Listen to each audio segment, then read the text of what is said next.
Hello guys, কি অবস্থা সবার? আশা করি সবাই ভালো আছো। তো আজকে চলে যাচ্ছি ঝিনাইদহ গিয়ে আমার সাথে কি হয় তা দেখাবো আজকে। প্রথমে দোকানে চলে আসলাম। দোকানে এসে আমার বড় ভাই ছিল, বড় ভাইয়ের সাথে একটু দুষ্টুমি করছিলাম। দুষ্টুমি বলতে তারে আমি একটু চমলক্ষ বানাইলাম। এবার সন্ধ্যার দিকে এক মামা এসে বললো ডান্স করবো। আমি বললাম ঠিক আছে, ডান্স করো।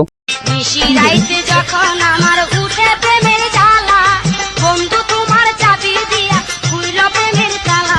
মামা কিন্তু খুব সুন্দর একটা ডান্স করেছে। তারপর পায়রা চত্বরে এসে দেখি এক মামা পেয়ারা বিক্রি করছে। তারপর হাঁটতে হাঁটতে চলে আসলাম পেয়ারা কিনতে। এসে দেখি অনেক বড় বড় পেয়ারা রয়েছে। পেয়ারার দাম শুনলাম বললো 150 টাকা করে। তাই 4টে পেয়ারা কিনলাম, 100 টাকা নিল। পেয়ারা কিনা শেষ করে তারপর হাঁটতে হাঁটতে চলে আসলাম বাজারের দিকে। বাজারের ভিতরে এসে দেখি সব দোকানপাট বন্ধ হয়ে গেছে, কারণ ভাই এখন রাত 12টা বাজে। তারপর এদিকে খোঁজাখুঁজি করে দেখি একটা দোকান খোলা আছে। এসে দেখি দোকান ঠিকই খোলা আছে, কিন্তু দোকানদার নাই। তাই দোকানদারের জন্য একটু অপেক্ষা করলাম। এর কিছুক্ষণ পরে দেখি দোকানদার কাকা হাজির হয়ে গেল। তারপর দোকান থেকে কিছু জিনিস কিনে চলে আসলাম পেস্ট্রির দোকানে। এসেই কিছু জিনিস অর্ডার দিলাম, ভাইয়া দিতে থাকলো আর আমি এক সাইডে দাঁড়িয়ে থাকলাম। ওখান থেকে কেনাকাটা শেষ করে চলে আসলাম ডিম রুটি খাইতে। এই ঝটপট একটা ডিম রুটি অর্ডার দিলাম, মামা বানাতে থাকলো ডিম রুটি ঝটপট করে। তারপর ডিম রুটি খেয়ে আস্তে আস্তে হাঁটা শুরু করলাম বাসার উদ্দেশ্যে। তারপর একটা রিক্সা নিলাম, রিক্সা নিয়ে মামা রকেটের গতিতে চালাতে থাকলো। অবশেষে বাসায় চলে আসলাম। তো আজকের ভিডিও এই পর্যন্তই। সবাই ভালো থাকবেন, সুস্থ থাকবেন, আল্লাহ হাফেজ।